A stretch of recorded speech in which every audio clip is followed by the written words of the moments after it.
ही basic exercise है। और exercise 5.2 में जो मैं आपको एक अगर क्वेश्चन बता देता हूं, फर्स्ट क्वेश्चन का कोई सा भी एक पार्ट बता दूंगा, बाकी पार्ट आप खुद कर सकते हैं, ठीक है। चलिए साहब, तो क्योंकि इसमें बहुत सिंपल चीजें दी गई हैं, जैसे साहब समझने की कोशिश कीजिएगा। तो एक्सरसाइज 5.2 क्वेश्चन नंबर 1 और उसका हम लोग ले रहे हैं first part. Okay, now first part में हमको क्या दिया गया है, 7 है। अच्छा, ये ए की वैल्यू है, यहाँ 8 लिखा है, डी लिखा है, फिर यहाँ एन लिखा है और यहाँ ए एन लिखा है। डी के नीचे भाई लोगों ने 3 लिखा हुआ है, एन के नीचे लिखा हुआ है 8 और इसके नीचे डॉट, मतलब इसकी वैल्यू हमें बतानी है। जैसे मैं फर्स्ट पार्ट करूंगा वैसे ही सारे पार्ट होंगे, जो गिवन है वो पुट कर दो, जो नहीं गिवन होगा अपने आप आ जाएगा। आई बात समझ, क्योंकि यहाँ तो एक ही चीज नहीं पता हमें। एक देखो फॉर्मूला क्या होता है, ए एन का फॉर्मूला क्या होता है, a plus n minus 1 into d, ये होता है आंसर।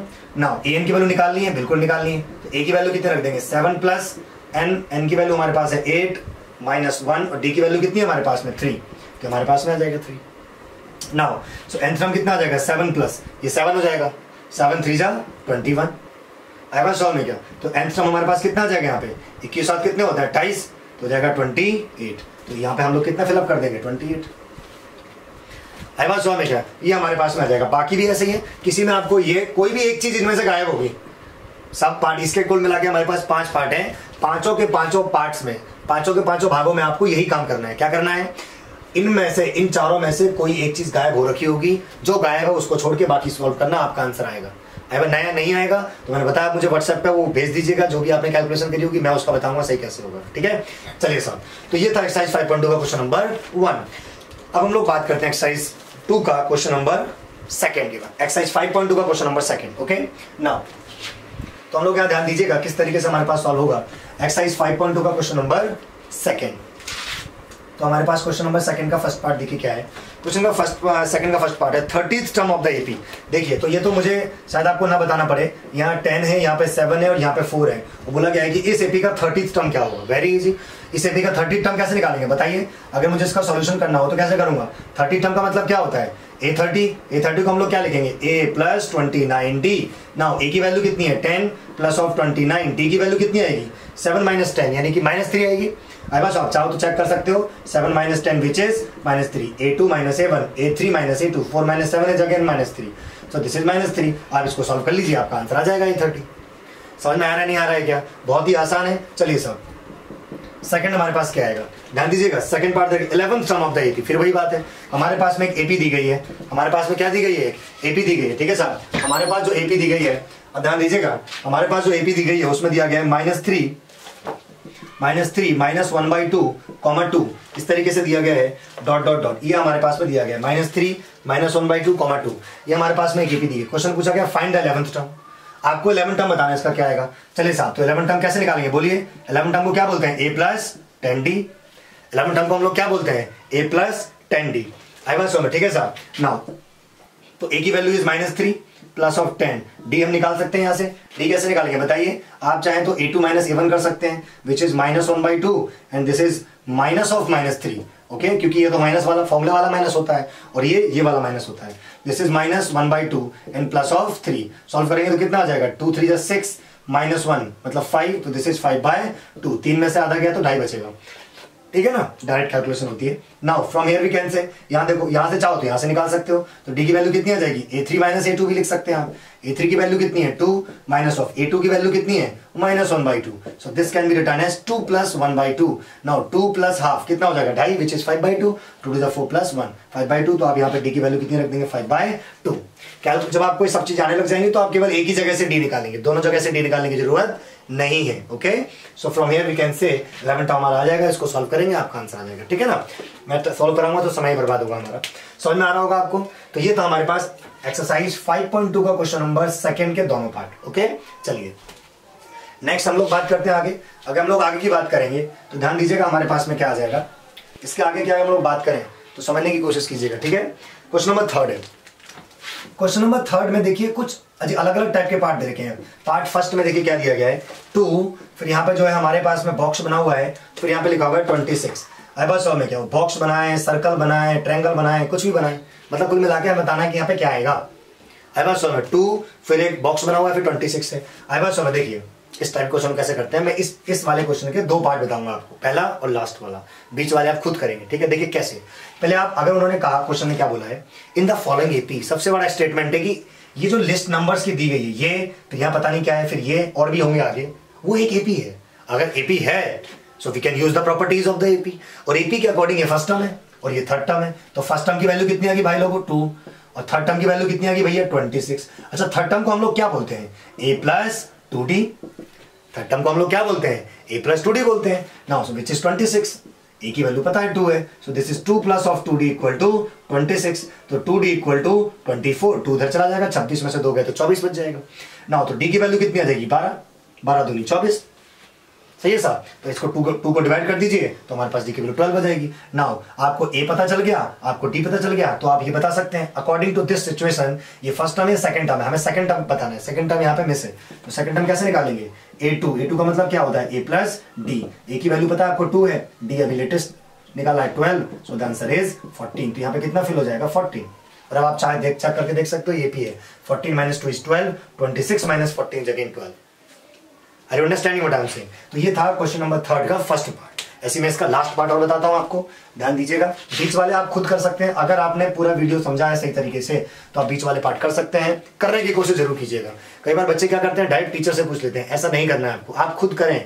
आईबासो में जब तक आपसे कोशिश करें कि आपसे बने वो आईबासो में क्या, जितने ज्यादा क्वेश्चन करेंगे उतना आपको फायदा है, क्योंकि जितनी ज्यादा आप गलतियां करेंगे उतना ज्यादा आपको फायदा होने वाला है। आईबासो में गलतियों से ही इंसान सीखता है, ध्यान रखिएगा। नेक्स्ट हमको दिया गया है थर्ड का फिफ्थ पार्ट, तो हम लोग थर्ड का फिफ्थ पार्ट देखते हैं क्या है। थर्ड का फिफ्थ पार्ट हमारे पास देखिए, यहाँ पे एक बॉक्स बना हुआ है, उसके बाद यहाँ लिखा हुआ है 38, आईबासो में 1, फिर यहाँ पे 2 है, फिर यहाँ पे 3 है, आईबासो में ठीक है साहब, और यहाँ पे माइनस का 22 है। इस तरीके से भाई ने जो है 4 बॉक्स खाली दे दिए, पहला और तीसरा चौथा पांचवा, और हमसे बोला कि भरिए इनको। अगर ये list of numbers represent an AP then fill in the blanks, हमें फिल इन द ब्लैंक्स भरना है पूरे सारे के सारे। कैसे करेंगे सब, चलिए आ जाइए। अगर ये एपी है भाई साहब तो ये फर्स्ट टर्म है सेकंड टर्म है, तो कुल मिला के मुझे मिल गया सेकंड टर्म की वैल्यू कितनी है 38। आईबासो में क्या, चलिए साहब यहाँ से हम लोग देखें तो हमारे पास में देखिए 1 2 3 4 5 6, इसका मतलब ये कौन सा टर्म हो गया हमारे पास, 6 टर्म हो गया विच इज -22 आईबासो में, ठीक है साहब। तो हमारे पास जो 6 टर्म आ गया, 6 टर्म की वैल्यू कितनी है -22 है, और हमारे पास जो सेकंड टर्म है उसकी वैल्यू कितनी है 38। आप गिन लीजिए 1 2 3 4 5 6 टर्म ही तो है, सेकंड टर्म है। चलिए नाउ सेकंड टर्म को हम लोग क्या बोलते हैं भैया a प्लस डी, तो a प्लस डी की वैल्यू कितनी आ जाएगी 38। सिक्स टर्म को हम क्या बोलते हैं -22, यानी कि सिक्स टर्म की वैल्यू -22 है, तो इसको हम लोग क्या बोलते हैं a plus 5d equal to -22। समझ में आ रहा नहीं आ रहा है, अरे सिक्स टर्म का मतलब a प्लस 5d होता है ना, सेकंड टर्म का मतलब क्या होता है a प्लस d होता है। नाउ इसको हम लोग सॉल्व कर लेंगे, this is equation number 1 and this is equation number 2। ना अगर यहाँ पे डायरेक्ट माइनस कर देता हूँ मैं, आप लोगों को आते ही माइनस कर दीजिए, minus minus minus sorry plus हो जाएगा। देखिए ऐसी जल्दीबाजी में ऐसी गलतियां होती है, अगर मेरे से वीडियो में ऐसी कोई गलती हो जाए तो आप जो है अपने आप उसको सही कर लीजिएगा, क्योंकि कैलकुलेशन मिस्टेक है, अगर सौ में क्या, बट आपसे नहीं होना चाहिए, ध्यान रखिए। ओके नाउ तो माइनस करने पे ये साइन चेंज होते हैं, तो माइनस माइनस और माइनस माइनस का प्लस, तो अब इसका साइन प्लस लिया जाएगा, ठीक है ना। ना यहाँ ध्यान दीजिएगा, तो ए से कट जाएगा, 5d में से डी जाएगा तो माइनस का 4d बचेगा इज इक्वल टू। अगर हम लोग यहाँ ध्यान दें तो देखो हमारे पास कितना, दोनों प्लस के हो गए, 8 तो 10 0 हो जाएगा, और 3 2 5 और 1 6 हो जाएगा, 60 आ जाएगा। वैसे में 22 में 38 जोड़ेंगे तो 60 आएगा, ठीक है। तो डी की वैल्यू कितनी आ जाएगी, दिस इज 60 अपॉन -4, ओके, तो 15 चौका 60, सो द डी इज -15।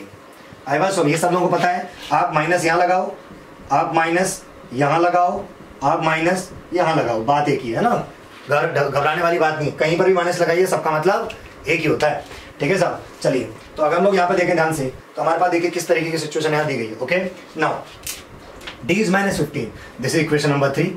क्या करेंगे, इक्वेशन 3 को कहीं भी रख दीजिए 1 और 2 में से, बोलेंगे equation number 3, equation number 3 put in where 1 और 2 जहां भी आप चाहें।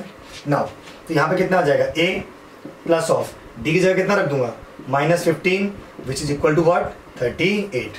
यहाँ ध्यान दीजिएगा, अगर हम यहाँ पे ध्यान दें तो ये बन जाएगा a, देखो प्लस माइनस का माइनस, -15 इक्वल टू कितना आ जाएगा 38 आ जाएगा, तो this is a equal to 38 plus 15 हो जाएगा। अरे उधर जाके प्लस का हो जाएगा ना, समझ में आ रहा है ना। चलिए साहब तो a इक्वल टू कितना हो जाएगा 8 5 13 होते हैं, समझो बात हो गया, 13 में यहाँ पे 3 आ जाएगा हमारे पास में, और ये हमारे पास कितना हो जाएगा, ये हो जाएगा 3 और 1 4 और 1 5, तो यानी हो जाएगा 53। तो a की वैल्यू कितनी आ गई हमारे पास 53, a की वैल्यू कितनी होगी हमारे पास में 53। आप वैसे भी डायरेक्ट ऐड करके देखेंगे तो इसका 2 यहाँ जाएगा, तो हमारे पास हो गया 40 40 और 13 53। ये आप एक बार चेक कर लिया करो, है ना।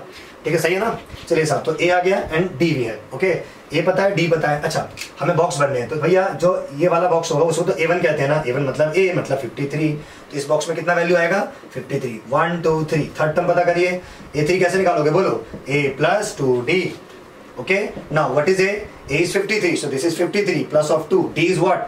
D की वैल्यू कहाँ है भाई? ये -15 रख दीजिए यहाँ पे, माइनस का 15। Now this is what? 53। 15 दूनी 30। आई वाज सॉल्व में क्या? प्लस माइनस का माइनस। 53 में से 30 जाएगा तो साइड 23 बचेगा। कितना आएगा हमारे पास यहाँ पे? 23। 20 30 50, ठीक है साहब। तो ये हमारे पास में थर्ड टर्म आ गया। तो आप यहाँ कितना भर देंगे? 23 भर देंगे। सिमिलरली इसको करने के लिए क्या निकालना पड़ेगा? फोर्थ टर्म निकालना पड़ेगा। इसको निकालने क्या निकालना पड़ेगा? फिफ्थ टर्म निकालना पड़ेगा।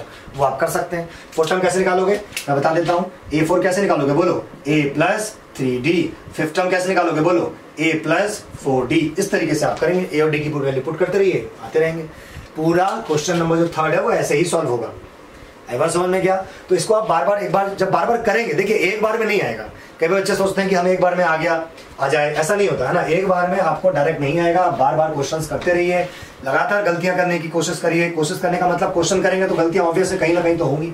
जितनी ज्यादा आप प्रैक्टिस करेंगे उतनी ज्यादा गलतियां आपसे कम होंगी। गलतियां कम होने का मतलब है कि आप चीजों को समझने की ओर बढ़ रहे हैं। आई बार समझ में क्या? तो इस बात का जो है आप लोग ध्यान रखिएगा, ठीक है। चलिए साहब, क्वेश्चन नंबर 4 के ऊपर चलते हैं। क्वेश्चन नंबर 4 बहुत ही आसान है। देखिए ध्यान से क्या करना होता है। तो हमारे पास जो क्वेश्चन नंबर 4 है भैया, उसमें कोई पार्ट नहीं है, अकेला क्वेश्चन है। आई वाज सो इक्वल होता है ये। तो यहाँ पर दिया गया 3 then 8 then 13 then 18। I was so में क्या? और ये बोला गया है इज 17। मैं क्वेश्चन आपको सुनाता हूँ क्या है। ये क्वेश्चन दिया गया है, इस एपी का कौन सा टर्म, क्वेश्चन बोला गया विच term of the AP is 78। 3 8 13 18 और 78 जो भी है वो 78। आई वाज सो में इस एपी का कौन सा टर्म 78 है? विच टर्म, तो क्या बोलते हैं? Let nth term. आपको नहीं पता ना कौन सा टर्म है भाई। आप बोलोगे भैया ऐसा कर सकते हैं लेट लास्ट टर्म। यस, क्यों नहीं? उसके आगे आपको पता, मान लेते हैं ना वही लास्ट टर्म होगा, तो जो भी होगा वो आ जाएगा अपने पास में, कोई दिक्कत नहीं है। बट हम नॉर्मली क्या लिखते हैं? Let nth term. Last term को ही n टर्म कहते हैं। तो इसमें बोला था भैया विच टर्म, हम क्या बोलेंगे? Let nth term. तो let nth term of the AP, let nth term of the AP is 78। मान लेते हैं इस पूरी एपी का कौन सा टर्म 78 है? nth term. तो nth टर्म को हम लोग क्या लिखते हैं बोलिए? an = 78। सिंपल है। nth term an can be represented as a plus n minus 1 into d equal to 78. Now what is the value of a? Is 3. What is this? Is n minus 1. d की value हम निकाल सकते हैं। 8 में 3 गया 5, 13 में से 8 गया 5, 18 में से 13 गया 5। 5 ही आ रहा है, आना भी 5 ही चाहिए क्योंकि एपी है, सेम आएगा। ओके, नाउ यहां से आप लोग देखें ध्यान से, तो कितना आ जाएगा? ये हो जाएगा n minus 1 into 5 is equal to 78 minus 3। 3 उधर चला जाएगा। Now this is what? n minus 1 into 5। चलिए 78 minus 3 कितना हो जाएगा? 75। Now this is 75. So n minus 1 equal to 75/5। 15 5 75, 15 5 75, सही है। तो आ जाएगा, तो n की वैल्यू कितनी आ जाएगी? 16। यानी कि हमारे पास में इस एपी का कौन सा टर्म है? 16 टर्म है। देखिए ये एक्सेप्ट है, ये वाला आंसर एक्सेप्ट होगा क्योंकि ये पॉजिटिव इंटीजर है। या आप यूं कहते हो कि आपका आंसर हमेशा नेचुरल नंबर आना चाहिए। सीधी सी बात है, नेचुरल नंबर क्योंकि 1 से स्टार्ट होंगे, तो जितने भी नेचुरल नंबर है वो आ सकते हैं, उनके अलावा कुछ नहीं आ सकते n की वैल्यू। अगर उनके अलावा कुछ और आती है तो हम बोलेंगे कि वो इस एपी का टर्म ही नहीं है। विच टर्म तो छोड़ो, आई बात समझ में, कोई दिक्कत तो नहीं है ना। चलिए साहब, तो बहुत ही बेसिक है, तो ये हमारे पास में आ गया, ठीक है ना। तो ये था हमारे पास question number 4। Okay, now question number 5 check करते हैं। Find the number of terms. हमसे क्वेश्चन बोला गया find the number of terms. आप ध्यान से देखिएगा यहाँ पे, तो find the number of terms. हमारे पास जो नंबर ऑफ टर्म्स होते हैं वो हम लोग कैसे निकालते हैं एपी में? देखो n को ही तो नंबर ऑफ टर्म्स कहते हैं। n को क्या बोलते हैं हम लोग? Number of terms. ये बात मैंने आपको पहले इसलिए नहीं बताई ताकि आपके दिमाग में खुद ही जो है आए ये वाली बात। आई बात समझ में कैसी? n क्या चीज है, n क्या चीज है, n क्या चीज, आप खुद ही सोच लेंगे अच्छा ये तो ये टर्म होता है, ये तो वो टर्म होता है। मतलब कुल मिला के कितने टर्म है भाई? आपने बोला जी n, तो nth टर्म को तो लास्ट टर्म बोलते हैं। आपने बोला जी n की वैल्यू 16 आई, समझो बात को, इसका मतलब 16th टर्म है। तो कुल मिला के 16 टर्म हो गए ना। अगर लास्ट टर्म 16 टर्म है तो टोटल कितने टर्म हुए? 16 टर्म हुए। अगर हमारे पास लास्ट टर्म 18 है, इसका मतलब टोटल 18 टर्म हो गए। तो n क्या रिप्रेजेंट करेगा? एक तरह से नंबर ऑफ टर्म्स को रिप्रेजेंट करेगा। तो कुल मिला के मैं जो है फॉर्मूले को और अच्छी तरह एक्सप्लेन करता हूं। हमारे पास में जो nth टर्म होता है उसको हम लोग लिखते हैं a plus n minus 1 into D. यहाँ पे nth का मतलब होता है लास्ट टर्म या nth term. This is the first term, this is the number of terms, और ये होता है कॉमन डिफरेंस। आई बात समझ में क्या? धीरे धीरे जब आप चीजों को समझेंगे अपने आप आपको चीजें समझ में आने लग जाएंगी। आई बात समझ में क्या? और मजा आएगा आपको क्वेश्चन सॉल्व करने में। एक बार समझ में नहीं आ रहा है, वीडियो को दोबारा देखिए, तिबारा देखिए, चौबारा देखिए, 100% समझ में आएगा। आई बात समझ में, ठीक है सर। तो ये हमारे पास बेसिक चीज है। चलिए अब हम बात करते हैं क्वेश्चन नंबर 5 के बारे में। क्वेश्चन नंबर 5 का फर्स्ट पार्ट दे रखा है 7 13 19 7 है, देन 13 है, देन 19 है और मेरे ख्याल से एपी है ये, ठीक है साहब। और लास्ट टर्म हमको कितना दे रखा है 205, आई बार 100 में 205, इस तरह से की बने सर। ये लास्ट टर्म है, इसके आगे एपी खत्म हो जाती है, मतलब यही लास्ट टर्म है, यही एंथ टर्म है। 7 है, 13 है, 19 है। क्वेश्चन बोला गया find the number of terms, हमें क्या बताने हैं कितने टर्म्स हैं, मतलब एन निकालना है, कितने टर्म्स है मतलब एन निकालना है। चलिए साहब, तो क्या क्या पता है, ए पता है, बिल्कुल पता है, ए की वैल्यू 7 है, डी पता है, निकाल लेंगे। समझो बात को, डी कैसे निकालेंगे बताइए। 13 में 7 का कितना बचेगा 6, 19 में 13 गया 6, कॉमन डिफरेंस 6। लास्ट टर्म कितना आपके पास में 205, इसी को हम लोग nth टर्म भी कह सकते हैं, कोई दिक्कत नहीं है। नाउ एज वी नो, क्योंकि हम जानते हैं कि लास्ट टर्म का मतलब तो a plus n minus 1 into D होता है। l की वैल्यू 205 है, a की वैल्यू 7 है, n निकालना है, n का मतलब नंबर ऑफ टर्म्स होता है, d की वैल्यू 6 है। आई बात सॉल्व, ठीक है साहब। इसको अगर आप ध्यान से देखें तो कितना आ जाएगा 205 minus 7 equal to n minus 1 into 6। आई बात सॉल्व में क्या 205 में 7 जाएंगे कितने बचेंगे 198, कितना बचेगा 198 upon 6 equal to n minus 1। मैं इसको इधर लेके आ गया, कितना हो जाएगा देखिए, हो जाएगा हमारे पास 6 18, यहाँ पे 1 बचेगा और 6 18, तो कुल मिला के 33 प्लस 1 इक्वल टू n, तो n की वैल्यू कितनी आ गई 34। इसका मतलब यहाँ से लेके यहाँ तक कुल मिला के कितने टर्म है 34 टर्म है। यहाँ से लेके वहां तक कुल मिला के कितने टर्म है हमारे पास 34 टर्म है, और ये लास्ट टर्म हमारे पास में। आप चाहो चेक करना चाहोगे कि 34 टर्म है या नहीं, आप एक काम करो 34 टर्म निकाल लो, 205 आएगा। अगर आता है तो ठीक है, वरना हम गलत है। a plus 33d, if you want to calculate 34 term तो कैसे लिखोगे a प्लस 33d, पहली वीडियो में सिखाया था। a की वैल्यू बोलिए 7 प्लस ऑफ 33, d की वैल्यू बोलिए कितनी है 6, मेरा 6। चलिए साहब 7 प्लस 6 18 की 8, आई सॉल्व है, कह रही कितनी आ गई 1 6 18 और 1 9, तो हमारे पास 19 हो जाएगा, 18 और 19 हो जाएगा, तो हो जाएगा 7 plus 198 is what 205। So we are correct. इसका मतलब लास्ट टर्म 205 है और वो 34वां है, तो कुल मिला के यहाँ से लेके यहाँ तक 34 टर्म है। तो n का मतलब क्या होता है नंबर ऑफ टर्म्स। समझ में आ रहा है नहीं आ रहा है, किसी प्रकार की कोई दिक्कत यहाँ तक नहीं है। चलिए sir, thank you so much. चलिए, तो हम लोगों ने जो है एक्सरसाइज 5.2 का क्वेश्चन नंबर जो है 5 हम लोगों ने कर लिया था। 5 का फर्स्ट पार्ट हमारा हो गया था, जैसा फर्स्ट पार्ट हुआ था वैसे ही हमारे पास में जो है सेकंड पार्ट भी आपको करना है। उसमें भी आपको नंबर ऑफ टर्म्स निकालना है, मतलब आपको n की वैल्यू निकालनी है, ठीक है। चलिए, अब हम लोग बात करते हैं क्वेश्चन नंबर 6 की। क्वेश्चन नंबर 6 देखते हैं क्या है। क्वेश्चन नंबर 6 दिया गया है, check whether -150 is a term of the AP और नॉट। हमें बताना है कि 11852 हमारे पास में एक एपी है, वी हैव एन एपी, हमारे पास में एक एपी है, क्या है 11 है, 8 है, 5 है, 2 है।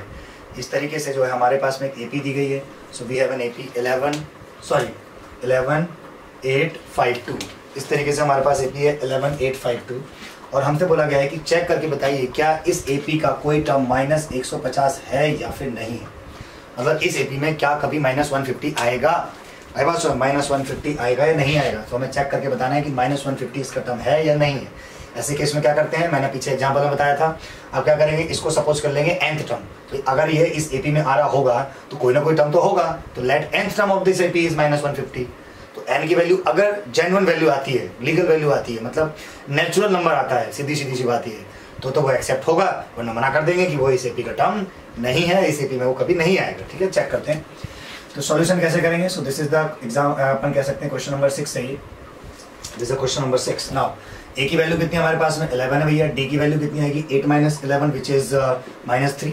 आई सो ठीक है साहब, आप चेक कर सकते हैं कितना आएगा हमारे पास में 8 - 11 कितना आ जाएगा -3, 5 - 8 इज -3, 2 - 5 इज -3, तो कॉमन डिफरेंस इज -3। उसके बाद क्या लिखेंगे, let nth term of the AP, let nth term of the AP, let nth term of the AP is -150।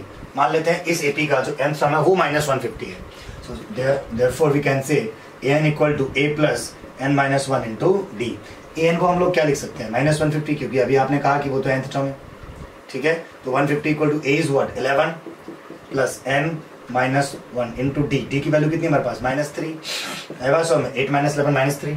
चलिए now so -150 -11 equal to n - 1 into -3।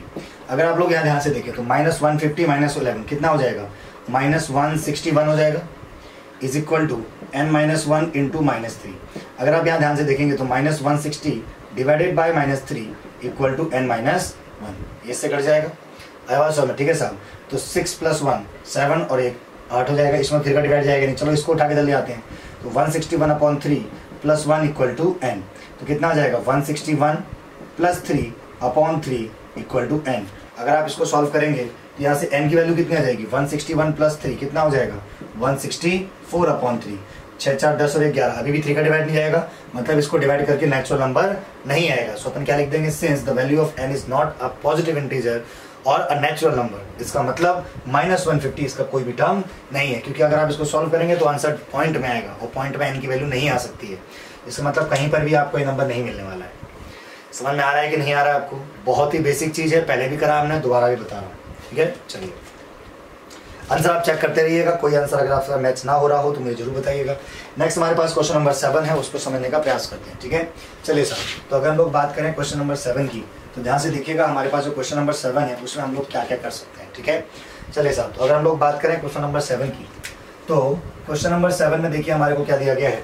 Question number 7 दिया गया है, find the 31st term of an AP whose 11th term is 38 and 16th term is 73। देखिए question बोला गया है कि 31st term निकालना है, हमें क्या निकालना है 31st टर्म निकालना है, तो हमने इसको ऐसे लिख दिया 31st टर्म निकालना है, ठीक है। नाउ हमें क्या दिया गया है, whose 11th टर्म, ये 11th टर्म क्या होता है, A11 is 38, whose 11th term is 38 and 16th term यानी कि A16 इक्वल टू कितना दे रखा है 73। आई बात समझ में, 16th term is 73, so 16th term is 73, 11th term is 38, तो 11th टर्म इज 38, A31 निकालना है तो हम निकाल सकते हैं। Now it is very easy to solve it. आई बात समझ में, मैंने कितनी बार आपको इस तरह के क्वेश्चन अभी सॉल्व करा दिए हैं। कैसे करेंगे बताइए, A11 का मतलब क्या होता है, A plus 10D equal to 38। आई बात समझ में क्या, A16 का मतलब क्या होता है, A plus 15D equal to 73। भाई एक डी कम करना होता है ना। चलिए इसको माइनस एलिमिनेशन मेथड लगाते हैं, माइनस करिए, माइनस माइनस माइनस माइनस करेंगे तो ये घट जाएगा आपका 10D में से 15D आएगा, कितना बचेगा माइनस का 5D, क्योंकि बड़ा साइन माइनस 15 का है ना। अगर आप यहाँ ध्यान से देखेंगे तो हमारे पास कितना बचेगा भाई, 13 में से 8 जाएगा तो बचेगा 5 और 6 में 3 जाएगा कितना बचेगा 3। आई बात समझ, ठीक है साहब। और वो भी किसका, माइनस का क्यों, क्योंकि 73 बड़ा है। आई बात समझ, दोबारा चेक कर लीजिए, 13 माइनस 8 इज 5, 6 माइनस 3 इज 3, सही है ना। माइनस से माइनस कैंसिल हो जाएगा, 7 पंचे 35, तो डी की वैल्यू कितनी आ जाएगी 7, 5 डिवाइड चला जाएगा, 5 7 35, तो डी की वैल्यू आ गई 7। This is equation number 3, this was equation number 1 और ये कौन सी थी, इक्वेशन नंबर 2। अब क्या करेंगे, इक्वेशन 3 को पुट कर देंगे फर्स्ट में या सेकंड में, जहां भी आप चाहें। तो मैं कर रहा हूँ इक्वेशन नंबर 3 को फर्स्ट में पुट, तो equation number 3 put in first. Equation 3 को हमने कहाँ पुट कर दिया, फर्स्ट में, तो 3 पुट इन फर्स्ट, 3 ये फर्स्ट में रखिए, तो ए ऐसे ही रहेगा आपका प्लस 10, डी की जगह आप कितना रख देंगे 7 रख देंगे, so this is 7 equal to 38। कितना आ जाएगा, ए प्लस ये 70 हो जाएगा इक्वल टू कितना आ जाएगा 38 आ जाएगा यहाँ पे, तो ए इक्वल टू आ जाएगा हमारे पास में 38 minus of 70। From here we can say a की वैल्यू कितनी आ जाएगी हमारे पास, देखिए 10 में से 8 जाएगा कितना बचेगा हमारे पास में 2 बचेगा, यहाँ 6 हो गया, 6 में से 3 का कितना बचा 3, लेकिन कैसा माइनस का, सो माइनस का 32। ए की वैल्यू कितनी आ गई माइनस का 32, डी की वैल्यू कितनी आ गई 7। चलिए हमें कौन सा निकालना है, 31st टर्म निकालना है, तो देयरफॉर वी कैन से 31st टर्म कितना आएगा हमारे पास में, ए प्लस 30D। में तो ए की वैल्यू कितनी है हमारे पास में, ए की वैल्यू -32 है और प्लस ऑफ 30, और डी की वैल्यू कितनी है हमारे पास में 7 है। इसको हम लोग सॉल्व कर लेंगे, सो दिस इज -32 प्लस 7 के 21 यानी कि 210। में ठीक है साहब, इसको आप सब्सट्रैक्ट कर दीजिएगा, तो 202 अगर इसको माइनस करेंगे तो कितना आएगा, 10 में 2 जाएगा 8, यहाँ पे हमारा कितना बचेगा 10 में 3 जाएगा 7, 178 बचेगा। ठीक है साहब, तो ये हमारे पास में हो जाएगा, तो आंसर कितना आएगा 178। सो this is the 31st term of the question. में क्या ऑफ द एपी, तो ये हमारे पास में आ जाएगा, बहुत ही ईजी है। में क्या कैलकुलेशन आप एक बार चेक कर लीजिएगा, 210 माइनस अगर हम 32 करेंगे तो 178 आएगा, क्योंकि अगर आप इसको 2 देंगे तो कितना हो जाएगा हमारे पास में, ये 80 हो जाएगा, मतलब 30 बचेगा, और अगर आप उसमें 30 ऐड करेंगे 180 में तो 210 हो जाएगा। बिल्कुल सही, ठीक है साहब, थोड़ा चेक कर लीजिएगा ना। चलिए, तो समझ में आ गया नहीं आ गया आपको, तो हमारे पास में ये था क्वेश्चन नंबर 7। ओके, नाउ इसके बाद अगर हम लोग बाबू बात करें तो हमारे पास में आता है क्वेश्चन नंबर 8। क्वेश्चन नंबर 8 देखिएगा क्या है, बहुत ही बेसिक है, ठीक है, इसको भी समझने का प्रयास करते हैं। तो हमारे पास है क्वेश्चन नंबर 8। ओके नाउ, तो अगर हम लोग क्वेश्चन नंबर 8 की बात करें तो उसको समझने की कोशिश कीजिएगा, ठीक है ना। चलिए, तो अगर हम लोग बात करें क्वेश्चन नंबर 8 के बारे में, तो क्वेश्चन नंबर 8 देखिए ध्यान से क्या है। क्वेश्चन नंबर 8 है कि an AP consist of 50 terms. एक एपी में 50 टर्म है। अच्छा, नंबर ऑफ टर्म्स को क्या बोलते हैं, एन। नंबर ऑफ टर्म्स को क्या बोलते हैं, एन। तो क्वेश्चन में दिया गया है an AP consist of 50 terms. एक एपी में 50 टर्म है, मतलब किसकी वैल्यू है ये, एन की। सो एन की वैल्यू कितनी होगी 50। चलिए आगे बढ़े। नाउ आगे क्या बोला गया उसने, आगे उन्होंने बोला है NAP consist of 50 terms of which third term is 12, जिसका थर्ड टर्म 12 है, मतलब A3 हमें कितना दे रखा है, 12 दे रखा है। आगे बढ़े, and the last term is 106। Last term का मतलब क्या होता है, या तो L या फिर AN, तो लास्ट टर्म कितना दे रखा है आपको 106। समझ में आ रहा है नहीं आ रहा है, तो n इक्वल टू हो गया 50, क्योंकि उसने बोला था कि 50 टर्म है, of which third term is 12, जिसका जो थर्ड टर्म है वो 12 है, third term is 12 and the last term is 106, last term is 106। Question क्या बोला गया है, फाइंड द 29th टर्म, आपको क्या निकालना है, 29th टर्म निकालना है। तो इस तरीके से हम लोग 29 टर्म निकाल सकते हैं। ठीक है साहब, ध्यान से देखिए कि कैसे हम लोग इसको निकालेंगे, प्योर बेसिक क्वेश्चन हमारे पास में है, देखिएगा ना।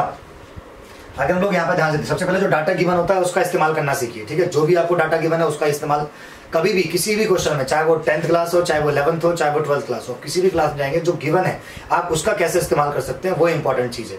आई बात समझ, ठीक है साहब। तो मुझे यहाँ सबसे पहले A3 दिया हुआ है, A3 को मैं क्या लिख सकता हूँ, A + 2D = 12, this is the equation number 1। आई बात समझ। अब आप ध्यान दीजिएगा, अगर मैं यहाँ देखूँ तो लास्ट टर्म को मैं क्या लिखूंगा, अगर आप यहाँ पर नोटिस करें तो हम लोग L को क्या लिखते हैं, A + n - 1 × D, और इसकी वैल्यू है 106। समझ में आ रहा नहीं आ रहा भाई, यही तो होता है nth term. Okay, so A की जगह तो हम कुछ नहीं लिख सकते, लेकिन n की जगह 50 लिख सकते हैं। तो कितना हो जाएगा बोलिए, 50 यहाँ लिखेंगे तो 50 - 1 इज 49D, कितना हो जाएगा हमारे पास में 106। वैसे भी दिमाग लगा सकते हो कि उन्होंने कहा था टोटल 50 टर्म है, मतलब लास्ट टर्म ही 50वां टर्म है। आई वाज सो में, तो A50 का मतलब A + 49D। नाउ तो this is the equation number 2। I was so में, इसको हम लोग बोल देंगे इक्वेशन नंबर 2। उसको मैं यहाँ लिख रहा हूँ फिलहाल, कितना हो जाएगा A + 49D = कितना आ जाएगा 106। Okay, this is the equation number 2। Now क्या करेंगे, माइनस कर देंगे, आगे सॉल्व करेंगे इसको। नाउ अगर आप माइनस करेंगे तो माइनस माइनस माइनस ये कट जाएगा यहाँ पे। नाउ 49D - 2D कितना बचेगा, माइनस का 47D आ जाएगा, इक्वल टू, अगर आप इसको सॉल्व करेंगे तो हमारे पास में 106 में से अगर 12 जाएगा तो 6 वो चला गया, 6 और चला जाएगा, -94। सही है ना, आप कैलकुलेशन चेक करते रहो, ठीक है ना। -94 माइनस से माइनस कट जाएगा तो D की वैल्यू कितनी आ जाएगी, 94 / 47। 47 2 जा होता है शायद 94, 7 में ज़्यादा आंसर, ठीक है। कितना आंसर आएगा, D की वैल्यू कितनी आ जाएगी 2, और कुल मिला के D की वैल्यू कितनी आ गई 2। तो ये हो गया हमारे पास में equation number 3। Now we can put this equation either in 1 और 2, कहीं भी रख सकते हैं आप। सो इक्वेशन नंबर 3 या equation number 3 put in first, मैं फर्स्ट में ज़्यादा प्रेफर करूँगा। सही है, कैलकुलेशन छोटी है इसलिए। कितना हो जाएगा, A + 2 × D की जगह क्या रखेंगे आप 2, D की जगह कितना रख देंगे 2, विच इज इक्वल टू 12। तो A + 4 = कितना आ जाएगा 12। तो A की वैल्यू कितनी आ जाएगी 8, A की वैल्यू कितनी आ जाएगी हमारे पास में 8 आ जाएगी। A आ गया, D आ गया। Now you can find A29। So A29 can be written as A + 28D। It is very easy because हम जानते हैं कि जो भी टर्म निकालना होता है उसमें एक डी कम होता है, ऑब्वियस है। A की value is what 8 + 28 into D की वैल्यू कितनी है 2 है, so this is 2। Now 8 plus कितना हो जाएगा 8 2 8 16 6 1 बचेगा, 2 × 4 1 5 56 हो जाएगा ये। ओके, और अगर आप 8 में 56 जुड़ेंगे कितना होगा 64। ठीक है, तो कितना आ जाएगा 64 and this is the answer. बहुत ही आसान है। आई वाज श्योर में क्या, बाकी आपको लिखना अच्छी तरह से आता ही है ना, वो आप अच्छी तरह से लिखेंगे, बट इंपॉर्टेंट चीज़ यहाँ पे समझना है, आपको समझ में आना चाहिए, समझ में रहना चाहिए सब। तो ये था हमारे पास क्वेश्चन नंबर 8। हम लोग आगे क्वेश्चन की बात करते हैं। तो हमारे पास जो क्वेश्चन नंबर 9 है उसको देखिएगा। क्वेश्चन नंबर 9 क्या है, क्वेश्चन नंबर 9 हमारे को जो दिया गया है वो ये है कि the third term and the 9th term of an AP are this respectively, which term of the AP is 0। कौन एपी का कौन सा टर्म 0 है। देखिए रिस्पेक्टिवली का मतलब तो आप जानते ही है ना, कि भाई पहले जो बोला गया उसी को पहला लेना है। इसमें बोला गया है if the third and the 9th term of an AP are 4 and 8, मतलब 4 हो गया थर्ड टर्म और -8 हो गया 9th टर्म। रिस्पेक्टिवली का मतलब ये है, आप उल्टा नहीं कर सकते उनको, ठीक है। चलिए साहब, तो हमारे पास क्या आ जाएगा, थर्ड टर्म, सबसे पहले थर्ड टर्म बोला है, फिर 9th टर्म बोला है। थर्ड टर्म उसमें बोला है कि 4 है, और 9th टर्म कितना बोला है -8 है, जो पहले बोला वो पहले वाला, ठीक है। क्वेश्चन बोला गया था which term of the AP is 0, इस एपी का कौन सा टर्म 0 है। Which term, again which term, तो इसका मतलब let nth term of the AP is 0। हमें नहीं बताना भाई कौन सा टर्म है, तो लेट कर लेते हैं ना। तो let nth term of the AP, let nth term of the AP is 0। आई बात सॉल्व में क्या, तो therefore an equal to 0, an कितना आ जाएगा a + n - 1 into d equal to 0। हमें इन दोनों को सॉल्व करके a और d की वैल्यू निकाल सकते हैं। इसको मैं क्या लिख सकता हूँ बताइए, a + 2d इक्वल टू 4। इसको मैं क्या लिख सकता हूँ बताइए, a + 8d इक्वल टू -8। समझ में आ रहा है नहीं आ रहा है आपको। नाउ माइनस कर देंगे, माइनस माइनस, ये मैं माइनस कर रहा हूँ, माइनस माइनस और a प्लस, ये कट जाएगा तो कितना बचेगा, माइनस का 6d और ये 12 हो जाएगा मेरे ख्याल से, सही है। तो कितना आ जाएगा d की वैल्यू यहाँ से -2 हो जाएगी, d की वैल्यू -2, इसे बोलेंगे इक्वेशन नंबर 3। ये इक्वेशन 1 थी और ये इक्वेशन नंबर 2 थी। इक्वेशन 3 को आप 1 में रख दीजिए तो कितना आ जाएगा a प्लस 2 इंटू डी की जगह आप कितना रख देंगे -2, so this is equal to what 4। समझ में आ रहा है नहीं आ रहा है आपको? ठीक है, देखिए ध्यान से, a की जगह a प्लस 2 डी की जगह कितना रख दिया -2, this is -2 is equal to 4। Okay, now this is what a minus 4 equal to 4, 2 टू जा 4 प्लस माइनस का माइनस, a की वैल्यू कितनी आ जाएगी 8, a की वैल्यू कितनी आ जाएगी आपके पास में 8, तो a की वैल्यू 8 आ गई, d की वैल्यू -2 आ गई, यहाँ रख दीजिए। a कितना है हमारे पास में, a is what 8 plus of n minus 1, d कितना हमारे पास -2 which is equal to what 0, 8 को उधर भेज दीजिए तो n minus 1 into -2 equal to -8, so this is n minus 1 equal to -8 divided by -2, minus से माइनस कट जाएगा, 2 4 जा 8 हो जाएगा, तो n की वैल्यू कितनी आ जाएगी 5, यानी इस AP का जो फिफ्थ टर्म होगा वो 0 होगा। n की वैल्यू 5 आने का मतलब क्या है कि जो AP उन्होंने कहा है जिसकी वो बात कर रहे हैं उसका जो फिफ्थ टर्म होगा वो क्या होगा 0 होना चाहिए, होगा भी, चाहे तो आप चेक करके देख लो, फिफ्थ टर्म निकाल के देख लो, फिफ्थ टर्म कितना आएगा a प्लस 4d, a की वैल्यू कितनी है बोलो 8 प्लस 4, d की वैल्यू कितनी है -2, सॉल्व करो 0 आएगा। आपको चेक करना है कि आपका ए और डी सही आया नहीं आया, आप जो उन्होंने क्वेश्चन दिया उसको निकाल के देख लो, आप चाहो तो 9th टर्म निकाल के देख लो, -8 आना चाहिए। 9th टर्म को क्या बोलते हैं a प्लस 8d, a की वैल्यू बोलिए 8 प्लस ऑफ 8, d की वैल्यू बोलिए -2, आंसर चेक कर लीजिए 8 minus 16 which is -8, very simple. समझ में आ रहा है नहीं आ रहा है? तो इस तरीके से हम लोग यहाँ पे ध्यान से देख सकते हैं क्या हमारे पास कंडीशन बनेगी। तो ये हो गया सब हमारे पास में जो भी क्वेश्चन है, ये क्वेश्चन नंबर 9 है, ठीक है सर, कौन सा क्वेश्चन है, क्वेश्चन नंबर 9। अब हम लोग बात करेंगे, तो this is question number, this was question number 9। अब हम लोग बात करेंगे क्वेश्चन नंबर 10 के बारे में, ठीक है सर। क्वेश्चन नंबर 10 देखिएगा ध्यान से, क्या है, the 17th term of an AP exceed its 10th term by 7। आई वाज शोर में क्या, यानी अगर मतलब जो किसी भी AP का जो 17वां टर्म है, जो 17th टर्म है, वो कैसे प्राप्त किया जा सकता है, उसके 7th टर्म में, सॉरी 10th टर्म में 7 ऐड करके। एक्सीड का मतलब होता है बढ़ाना, आई वाज शोर में एक्सेस अमाउंट आपने पढ़ा हुआ है, बहुत बेसिक चीज है। आई वाज शोर में ऑब्वियसली अगर आप इंग्लिश की बुक पढ़ रहे हैं तो आपको सारे वर्ड्स पहले से ही पता होंगे, है ना। अच्छा, दूसरी बात मैं आपको बता देता हूँ, अगर आप CBSE के हैं और या फिर आप जो है स्टेट बोर्ड के हैं, तो नॉर्मली इन दोनों में पेपर जो होता है वो हिंदी में भी होता है, इंग्लिश में भी होता है। आई वाज शोर में समझ में गया, तो आप इंग्लिश वाला नहीं समझ में आया तो हिंदी वाले से पढ़ लीजिए। समझ में आ रहा है कि नहीं आ रहा? भाई कुछ कुछ चीजें तो पता चली जाती हैं, ठीक है। चलिए सर, क्वेश्चन में क्या बोला गया था कि the 17th term of an AP, किसी AP का जो 17th टर्म है, 17th टर्म जो है कैसे मिलेगा of an AP, exceed its 10th term by 7, exceed its 10th term by 7। अगर आप 7 में, सॉरी 10th टर्म में अगर आप 7 जोड़ दें तो 17th टर्म आ जाएगा, very easy.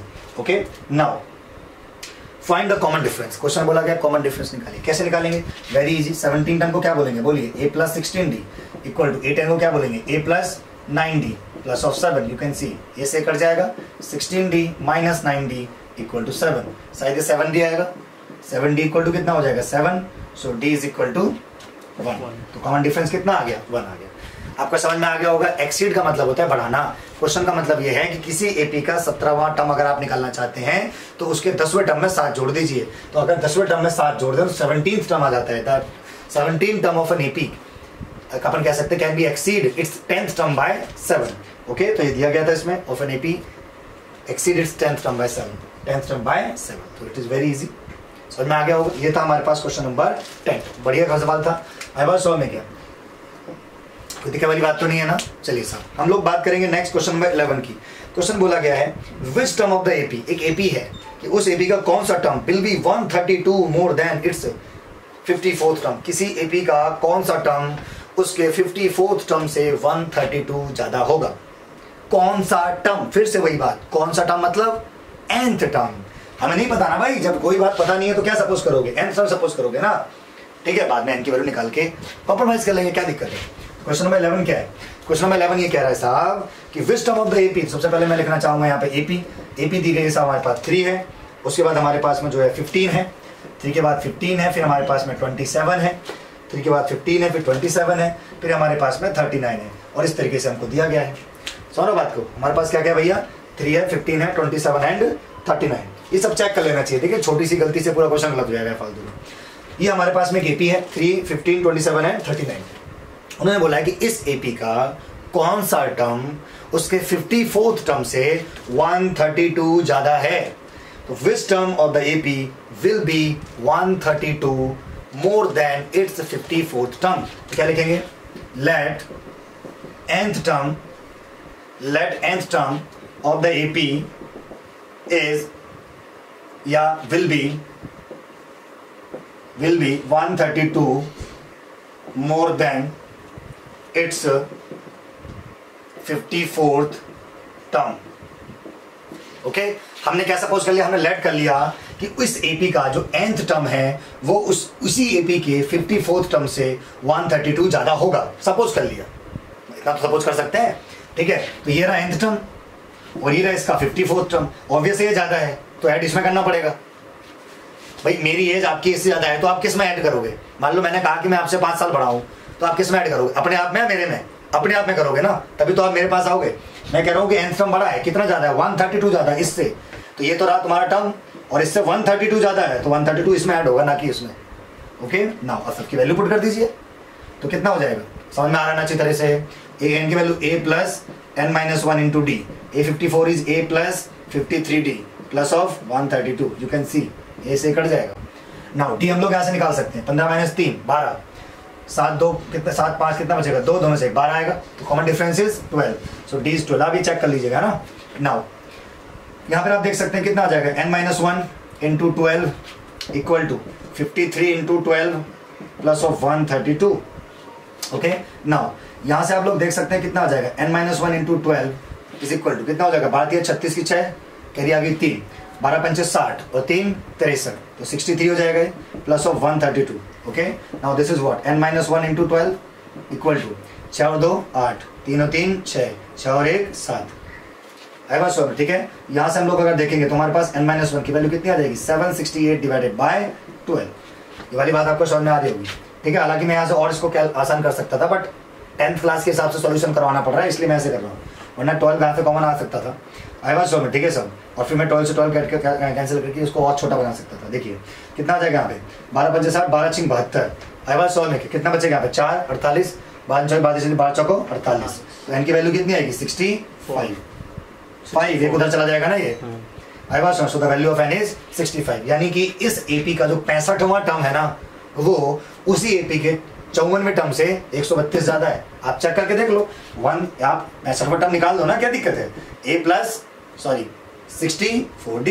Now what is the value of a? 3 plus 64। What is the value of d? This is 12। Okay, so this is what 3 plus 12 चौक 48, 8 4 बचेगा यहाँ पे, 5 72 और 4 76। इसमें 3 ऐड कर दो, कितना हो जाएगा? 7 और ये 71। ओके, 771 होगा ना। चलिए, तो ये हमारे पास में क्या आ गया? 65 टर्म आ गया।